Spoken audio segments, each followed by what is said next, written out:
Hi friends, இன்றைக்கி நம்ம என்ன பார்க்க போகிறோன்னா வீட்டில் இருக்க திங்ஸை வச்சே எப்படி ஹெல்த்தி ஸ்வீட்ஸ் பண்ணுறதுன்னு பார்க்க போகிறோம். வாங்க இது எப்படி பண்ணலான்றதை சொல்கிறேன். அதுக்கு ஃபஸ்ட்டு நான் இந்த டிஃபன் பாக்ஸில் 1 கப் அளவுக்கு ஜீனி எடுத்துக்கிறேன், ஒயிட் சுகர், அதுக்கப்புறம் ஒரு 10-15 முந்திரி சேர்த்துக்கோங்க. அப்புறம் நிலக்கடலை பருப்பு தோல் உரித்து அந்த இதில் ஆஃப் பாக்ஸ் இருக்கிற மாதிரி சேர்த்துக்கிறேன். அப்புறம் உடைச்ச ஏலக்காய், ஒரு ஏலக்காய் சேர்த்துக்கிறேன். நீங்கள் ஏலக்காய் பொடி இருந்தாலும் ஏலக்காய் பொடி யூஸ் பண்ணிக்கோங்க. இதெல்லாம் சேர்த்து மிக்சியில் நல்லா பவுட்ரு பண்ணி அரைச்சிக்கிறேன். அப்புறம் மறுபடியும் செகண்ட் டைம் இந்த அளவுக்கு அந்த 2 டிஃபன் பாக்ஸ் அளவுக்கு பொரியை தனியாக பவுட்ரு பண்ணி எடுத்து வச்சுக்கோங்க. உங்களுக்கு மிக்ஸி ஜார் பெருசு இருந்துச்சுன்னா ஒரே இதை அரைச்சிக்கோங்க, இல்லைன்னா ஃபஸ்ட்டு அரைச்சிட்டு அதுக்கப்புறம் அதோடு ஆட் பண்ணிக்கோங்க. ஸோ இப்போ அந்த 2 இதையுமே சேர்த்து நான் ஃபஸ்ட்டு நிலக்கடலை அதெல்லாம் சேர்த்து அரைச்சேன் இல்லையா, அது பொரி, அந்த 2 பவுடரையுமே சேர்த்து நல்லா மிக்ஸ் பண்ணிக்கோங்க.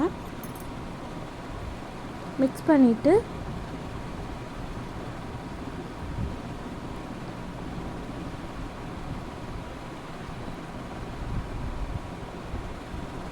தனியாக 2 பவுலாக எடுத்து வைக்க போகிறேன். இந்த இதை இப்போ நல்லா அந்த பொரியோட பவுடரையும் நிலக்கடலை அதையும் 2 சேர்ந்து மிக்ஸ் பண்ணி எடுத்துகிட்டு தனியாக 2 பாக்ஸாக பிரித்து வச்சுக்கிட்டேன். அப்புறம் ஒரு அரை மூடி, பெரிய தேங்காய்னா அரை மூடி தேங்காய் எடுத்துக்கோங்க. அந்த அரை மூடி தேங்காவை கோகோனட் அந்த இதோட சாறை எடுத்துக்கிறேன். தேங்காய் சாறு எடுத்து ஃபஸ்ட்டு ஒரு பாக்ஸ் இதில் தனியாக இதை மிக்ஸ் பண்ண போகிறேன். நீங்கள் நல்லா சாஃப்டாக சப்பாத்தி மாவு செய்கிற மாதிரி பிசைஞ்சுக்கோங்க. பிசைஞ்சிட்டு அடுத்து ஒரு பீட்ரூட் எடுத்திருக்கேன். ஒரு பீட்ரூட்டில் தண்ணி மிக்ஸ் பண்ணி அரைச்சி அதோட சாறை எக்ஸ்ட்ராக்ட் பண்ணிக்கிறேன். அந்த சாறை எடுத்து தனியாக ஒரு டிஃபன் பாக்ஸில் எடுத்து வச்சோம் இல்லையா, அந்த பவுடரோட இந்த சாறை தனியாக மிக்ஸ் பண்ணிக்கிறேன்.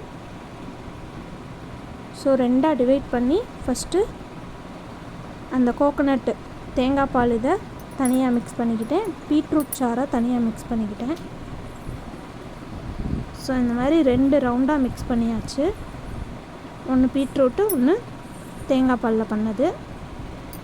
தேங்காய் பால் இதை நான் கீழே தேய்ச்சி வச்சுருக்கேன். அதுக்கு மேலே அப்படியே பீட்ரூட் லேயரை போட்டு தேய்ச்சிக்கிட்டேன். ஸோ இந்த மாதிரி ஸ்வீட்ஸ் வரும். இது நீங்கள் சாப்பிட்டு பார்த்தீங்கன்னா நல்லா ஹெல்த்தியாக இருக்கும். நீங்களும் இதை உங்கள் வீட்டில் ட்ரை பண்ணி பாருங்கள், உங்கள் குழந்தைங்களுக்கு கண்டிப்பாக பிடிக்கும்.